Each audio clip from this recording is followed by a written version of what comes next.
Welcome to the Bleep Bulimia Podcast with guest Ulrika, who is an author and a soul coach, and much more. Hi, everyone. I am Lorianne. I am the host of Bleep Bulimia. And today I'm so pleased to have here again with me Ulrika, who is an intuitive empath and works as a yoga teacher, therapist, author, spiritual teacher, and soul coach. Now, she has written 3 books, just amazing. I love one of the titles. It's Holy Fuck and Sacred Water. And she's also recently written The Sacred Soul and I like this one, The Potent Power of Menopause. And being that we talk about midlife bulimia, this is a perfect subject to talk about. Thank you so much for being here with me again. And thank you for having me. So nice to be back, Gloria. I think it was like almost 2 years ago since we spoke. So it feels really good to be reconnected here again with you. Absolutely. And so at this point, we're just going to be speaking about whatever it is. So like, I love your books. I really do want you to share with them. I know that you were talking about the sacred soul is something very important. We were talking about, my father's death and how, that could have been a trigger for me going back into my bulimia, but I didn't. And so I felt very comfortable with knowing, yay, I'm recovered. But it's not like that for everyone, right? First of all, congratulations, because only when you don't get triggered from an outside trigger, then you're fully healed. So it sounds like you're healed. And I know that there takes some work to do that. So congratulations. Thank you. I truly believe that we all have the power within us to do and to be whatever we want to. So if we want to stick to being healthy and being healed, if we want to stick to that energy and to that timeline, then we can. But it takes a lot of courage also to face your fears, to allow yourself to sit in whatever emotion that are, occurring or flowing around.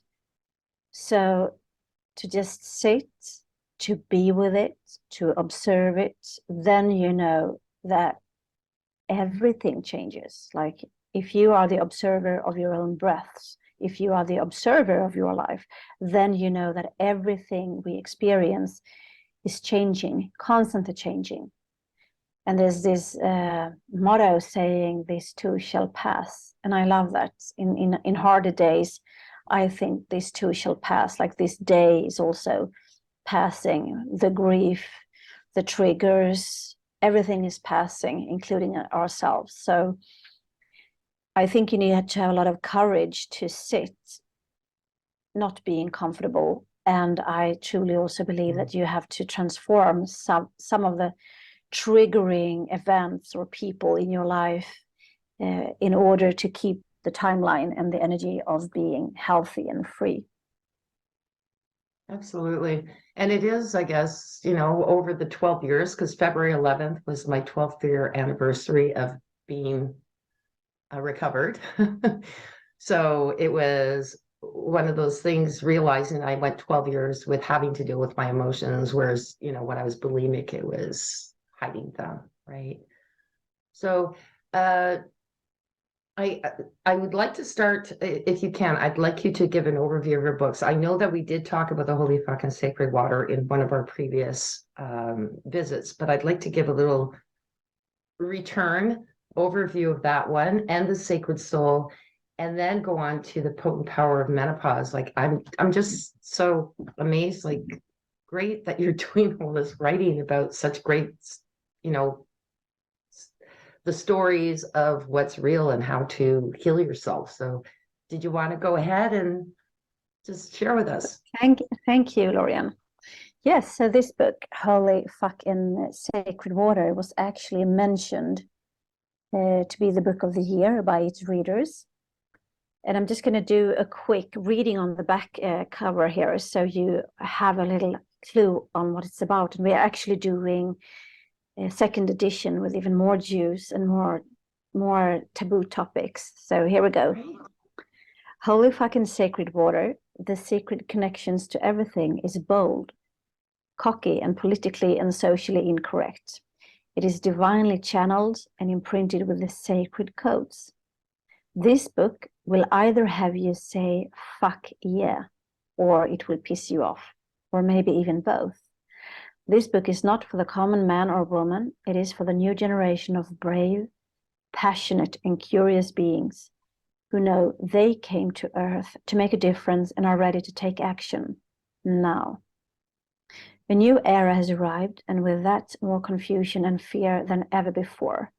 This book reactivates a path of releasing the old so we can co-create a new, thriving future together. It contains very raw and vulnerable personal stories, scientific information, ancient wisdom, taboo topics, and conspiracy theories. This book can help you to understand the importance of purifying your own water and using your passionate fire to live your true potential. Holy fucking sacred water could be considered a theory of everything. Life is a multidimensional journey to master empowerment, freedom, and flow in our everyday lives. We can master these by unifying our inner spark with sacred water. This then creates the magical life force within us, or what we call the holy fuck. I love it.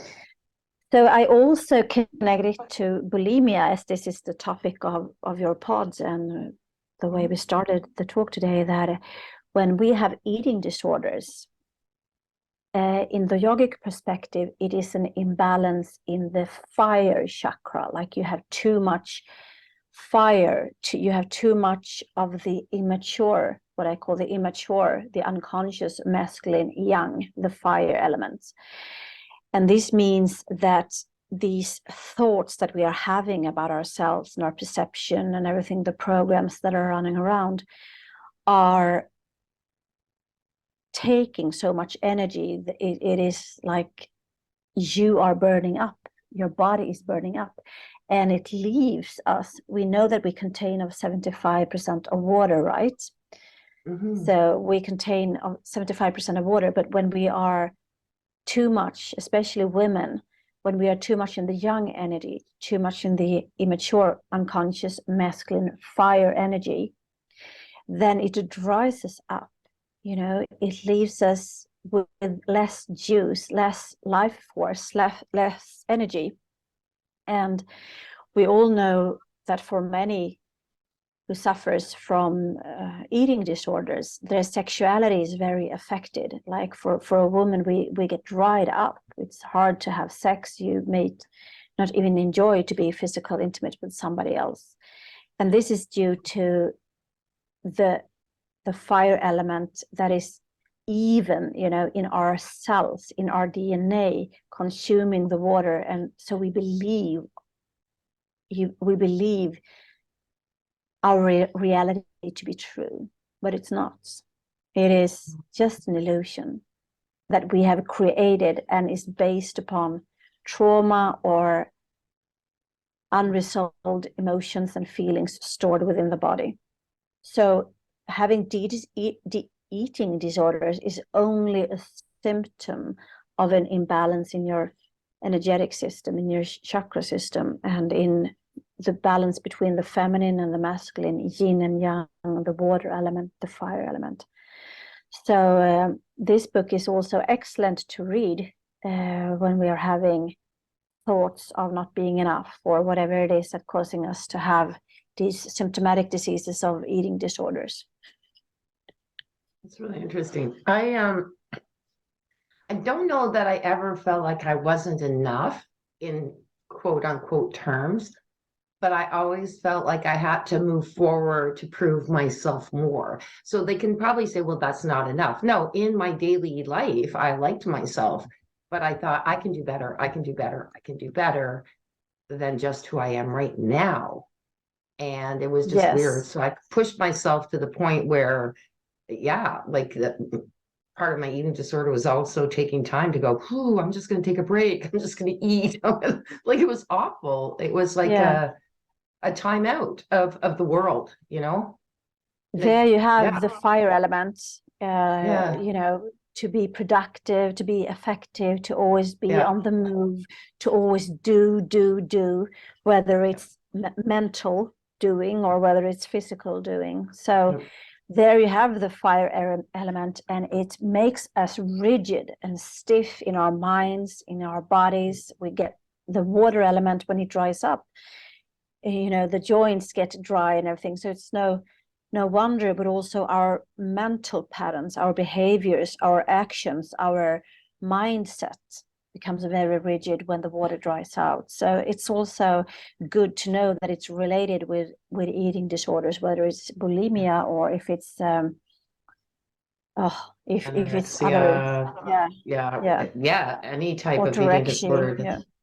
Yeah. Very interesting. I love that. And then there's the next one. Please tell us a little bit about the sacred soul. What does that encompass as far as your message? Thank you. So the sacred soul, a divine evolution through time and space, is here for us to remember who we are on a soul level. Because most people, we are not connected to our soul, we're not connected to our spirits. So we live stressful lives in Western societies. We get symptoms, not feeling at ease, diseases like eating disorders, etc., all these disorders that we see in Western societies. So most of us, we are living lives where we are not aligned to who we are on a soul level. So I do karma clearings and readings in the Akashic record, and there you get to know, you know, from what star you are from. And then you get to know the essence of your soul, and then makes it, you realize that everything that we have been through, eating disorders, you know, broken hearts, divorces, diseases, everything that we are going through is our soul that is nudging us to continue to grow and evolve, because that is the soul's purpose. It wants us to grow, to move from the comfort zone, because we know there's no growth in the comfort zone, right? So the soul nudges us to move outside of the comfort zone so we can become more of those that we are, and to connect more. And it's so important if we see, you know, what's going on in the world today and how we treat our environment, etc., how we treat ourselves and others, because we don't live lives that are sustainable. We are consuming, buying too many things, you know, polluting the air, polluting the oceans, etc., with our lifestyles. So when we are connected to spirit, when we are connected to soul, we raise in frequency. And this means that we no longer carry programs of lower frequencies, such as fear, because eating disorder is truly based on fear or lack perspectives in its origin.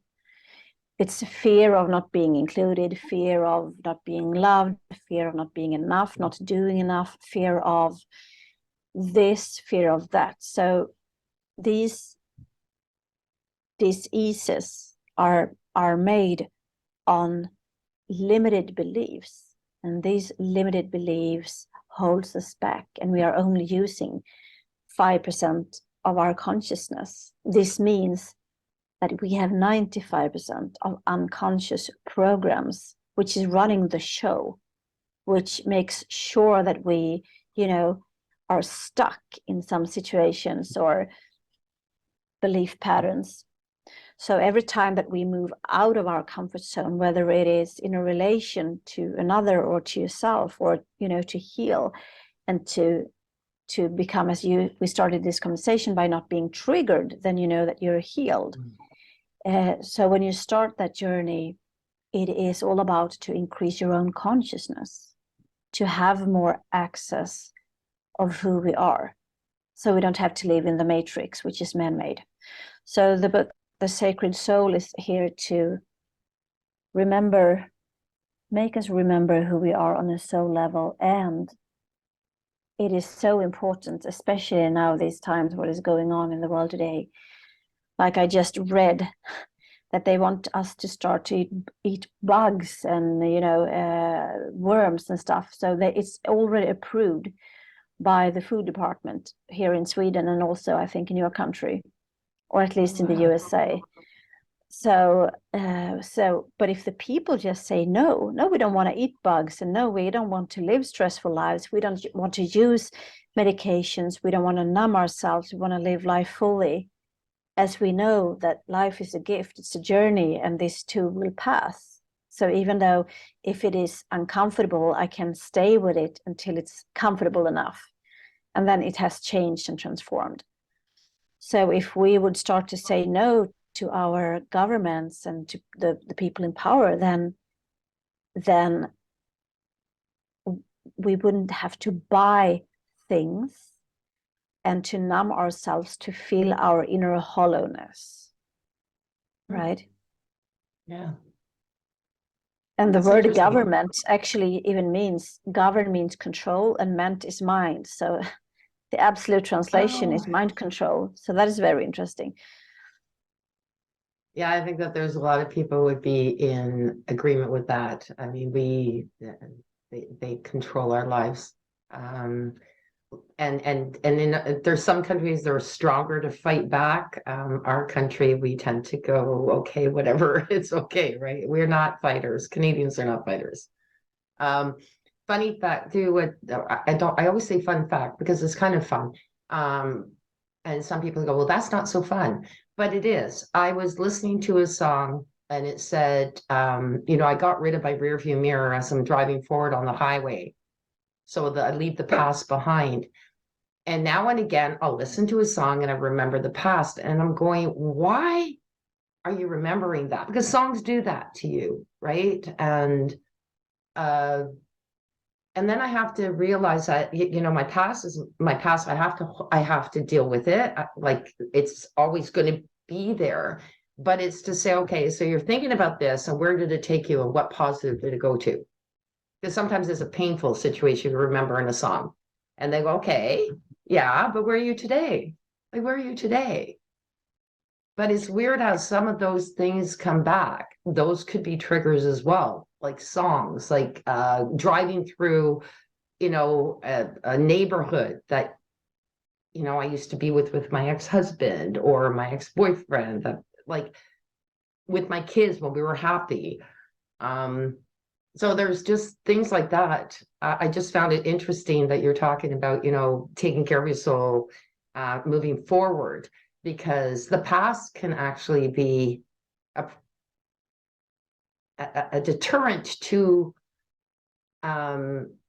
recovery if you look into your past too much and see the bad things instead of the good things. Just thought I'd bring that up because I just thought that was... Yeah, it's important, but I also believe that it's important to honor, acknowledge the bad things for you to see it, to witness it, so you can transform it. So, and the judgment of what is good and bad, that is also just the mind's illusionary programs, because from source, we all are like pixels, divine pixels from divine source. And there's nothing right or wrong there. Obviously, harming another person or, it's not good, but from source, there's no judgment from source, because source is just want to experience itself. So for source, divine source, to experience itself, it sort of replicates into pixels. So each and one of us are living beings, and we are pixels from source with our unique traits and our unique gifts. And here is the thing, like, we are talking about triggers and challenging times, but triggers are actually disguised gifts, because it reveals where you are done with your healing work in this particular area, in this time, with, in this situation. And it also tells you when you're not. So every time that we are being triggered, we have the opportunity to heal, to do differently than we have done, because if I do the same things that I've always done, then I'm going to have the same result. If I have the same kind of thinking patterns that I've always had, then I'm going to have the same result. So every time that we are being triggered, we have the opportunity, if we choose, to see it as a disguised gift, because then we can heal and transform until we are no longer triggered. So I would say actually everything inside in the inner realities and also triggers in the outer realities are disguised gifts for us to evolve. Because as it is right now, we have energy is met in hertz, which is like frequency. And the earth has its original frequency. And as we are natural beings from earth, we beings, human beings, we have also kept the same frequency in our bodies. Mm-hmm. But we have been controlled and deep programmed for thousands and thousands of years, and we are not even aware of it. We are not even conscious of it. It's in the 95% of the unconscious programs, right? So yeah, here we have these deep programs and deep belief systems, and we are governed, we are controlled by fear and lack perspectives. Yes. This is the world that we have now and that we have had for, the past thousands of years. So when we are developing like eating disorders or cancer or whatever, it comes back to these, that we are based on fear and lack perspectives, and we have so much uncleared, unfinished business, traumas, emotions, etc., stored within our bodies. So it means that the frequency is really, really low. That's why it's a long answer, but I just want to, because the frequency is so long, because fear-based and lack perspective have a very low frequency. But our souls live, our bodies are like the temples for our souls. So the soul partially live in the body, and it has a higher frequency. So every opportunity for growth is an opportunity for alignment and to increase your frequency and your consciousness. So that's why it's so important to balance the fire and the water and to have them merge into a holy fuck, and to heal yourself. Like every hour, every minute that you spend and invest in yourself to reprogram yourself. Because if you have a lot of programs, then you can reprogram yourself into better programs, better belief systems.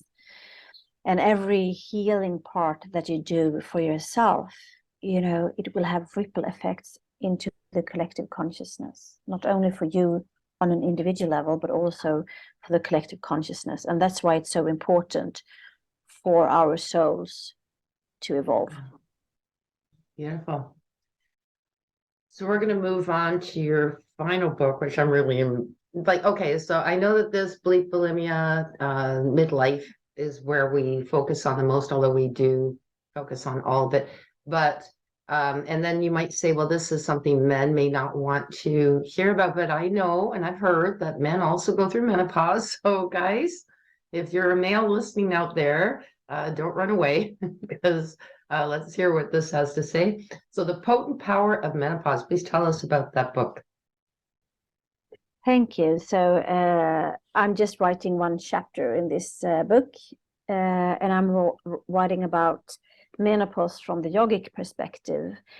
And yes, you are right. Both men and women experience menopause in different variations. And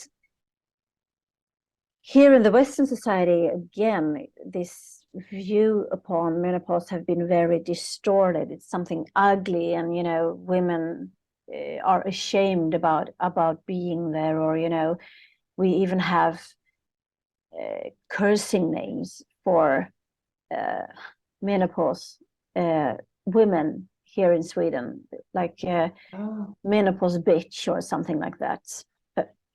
And it's a distorted view. Actually, when we move into the menopause, we move into the crown chakra, which is a metaphor for wisdom, universal wisdom, and to be connected in all your chakras, to be aligned, that you have journeyed through your body in your lifetime, and you have given back the blood back to the body. Because the blood in the yogic perspective is again also connected to the water. So many women, when we are having menopause with a lot of adjustments, we might lose the juice in us. So I do actually hormone yoga for lust and sensuality to increase the water element and to increase lust and sensuality and to reduce the symptoms that many of us get in menopause. And if we are or have been sick, before, like in cancer, eating disorders, bulimia, then we might have even more severe symptoms in the menopause, since it might not be cleared. But it gives us the opportunity again to grow and to evolve and to come into the crown chakra, connected to the universal wisdom. And I think that menopause is a beautiful, beautiful time also for us women, because, when we are having children and we're raising them and taking care of them for 10, 20, 30 years, and the yin constitution, we both have yin and yang constitution, men and women. So we have it regardless if I'm in a female body or in a masculine body. But for us as women, we have more of the yin element, which is very nurturing element and energy, that we are nurturing our families. We are, always putting our children in front of our own needs, etc., etc. But when you are in menopause, it is the time where we also, we have given to people outside of us for a very, very long time. We have nurtured others. This is the time to nurture you, to bring home the energy back to yourself, to retrieve into your inner goddess and your inner wisdom, and to be, don't take yourself so seriously, etc. And you have more access to a lot of experience, and also perhaps to prana energy, as you're not so stressed, as you have to pick up the kids from daycare and then home, making dinner, and then out to activities, and then it starts over the same morning or the next morning.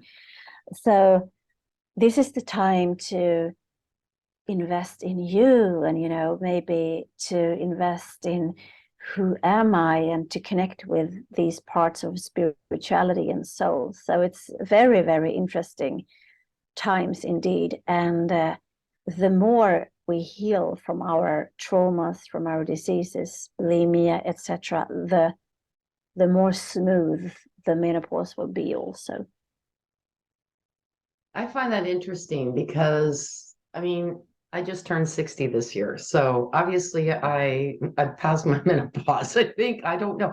But that was one thing that was weird. I didn't really go through anything. I had some night sweats, some, not a lot. But I was one that I can't remember the name of it, but my monthlies were not regular anyway, maybe like every 6 months to a year, my whole life. So when the doctor asked me when was the last time, I'm going, I don't know. It's just like, I don't remember. So I was very grateful for that. But yeah, I know that different people go through different areas of that. Some are painful than others. And I was grateful that mine wasn't. But like I said, I was just never regular. So I never really knew when I was going through it. So I just figure I am there. But one thing I found, though, is exactly what you're saying. I don't take myself as seriously. I know I've got a lot more wrinkles. I got, the things, what was it like, some things are drooping and, and I don't care. I'm just, the fact that I learned to love myself is I can look in the mirror and go, you know what? You've made it this far. Pretty proud of you. I used to try and be this major entrepreneur, trying to do this, trying to do that. Now I have this beautiful job I love going to every day, and I just relax and I come home and I'm with my dogs and I'm with my mom. And I don't have that I have to succeed at something. People say it's never too late. I'm not saying that it's not there, but I think what happens is when you know that there's a pocket that you just have to relax. Like I said, I just lost my dad. I need time with my mom. I don't feel like I have to overwork things. Whereas when I was younger, I did. So I would have to take care of my mom, would have to have a really good job. I'd have to have a really, like, I do have to love my job, but you know what I'm saying? And I'd have to be doing all this other stuff with my kids. So you're absolutely right, where it just becomes, you relax more. You can just say, I'm okay, even if I'm not, rushing around like a chicken with my head cut off, right? I'm allowed to relax. I'm allowed to have me Exactly. time. Yeah. Exactly. And I think that is beautiful because for me, I do that all the time. I mean, I have created a life where I am out of matrix and I do what I love when I love it with who I love to, I don't work much. Maybe I work 5 to 10 hours per week. I don't know. But just giving myself a lot of me time and invest. And when you are in menopause, many women are, as I said, giving that time back because the kids are grown up. They don't need you. They don't suck the energy from you the way they did before. So it's like this pause, the menopause pause for you to, inhale and feel yourself with you. And many people, I'm 51, find new interests or new lovers or can have an ignited sexuality, etc., etc. So I find it's beautiful. And also eating disorders are very much connected.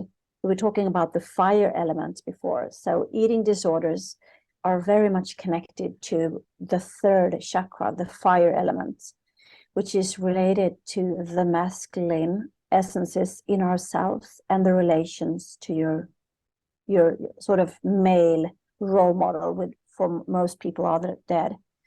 So we who have had eating disorders, we can look into our relations with the masculine in ourselves and also to our fathers or to father figures to see what hasn't been working. Is there maybe sexual assault or a trauma behind it? Is it some other kind of abuse? Is it some kind of an imbalance? Because this imbalance is what's creating the eating disorder from the yogic perspective in the first place. So if you can heal that part of yourself, then you are, really. And I would imagine, sorry for interjecting, but I would imagine Okay. that doesn't necessarily have to be trauma. It could also feel a lack of connection. For sure, it can be so Right. subtle things like you when you were a little girl or a little boy, you came home from school, nobody was there, and you just wanted to show them, a beautiful picture that you had drawn in school, and you wanted to show it, and then when your mom and dad came home, they were so busy and making dinner and everything, so you didn't get appreciation for that drawing. And this, like little imprints in the sand, which is quite easily. But if you do this, for 20 years, that nobody have time for you, you're not seen, your needs are not met. And I'm not saying that your parents are not doing the best they can, because each and one of us do our best, Absolutely. what we have at the given time.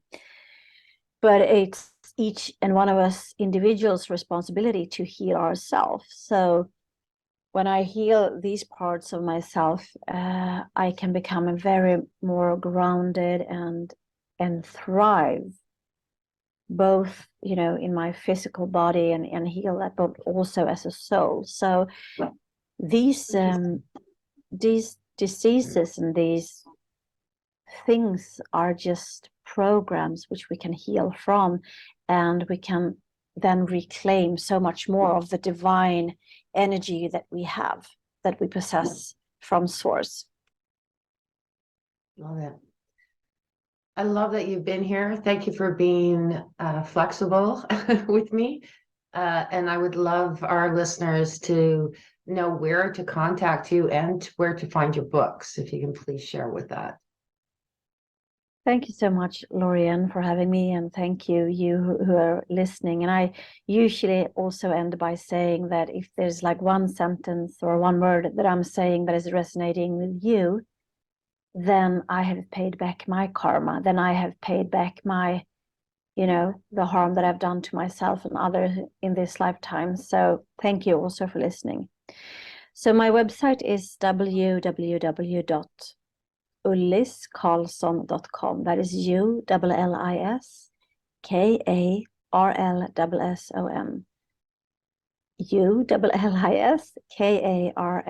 KARLSSON. ulliskarlsson.com. And perhaps you write it in the link or something. It will be in the notes. So if you go below, it will be in the notes. Yes.